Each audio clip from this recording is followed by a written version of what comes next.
Welcome to Guide Guru. We hope this video helps. You open Powershell as administrator to get proper privileges. This avoids permission errors.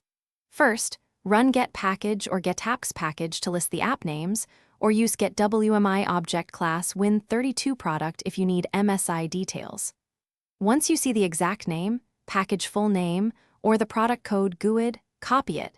You will use that identifier to target the uninstall command. Make sure to confirm which provider listed the app, so you choose the correct removal method next. Now perform the uninstall with the command matching the provider. If get package showed NuGet or Chocolatey, run uninstall package name, app name, provider name NuGet.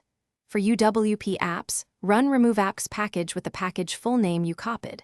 If it's an MSI, use mseeksex/x product code /qn for a silent removal, or run uninstall package when available. Once executed, watch output and use verbose to see details. This helps you confirm progress and spot immediate errors before moving to cleanup. Finish by verifying the app no longer appears in get package or get apps package. Also check program files and %appdata% for leftover folders to remove. Once done, reboot if services or drivers were involved. That ensures stale handles clear.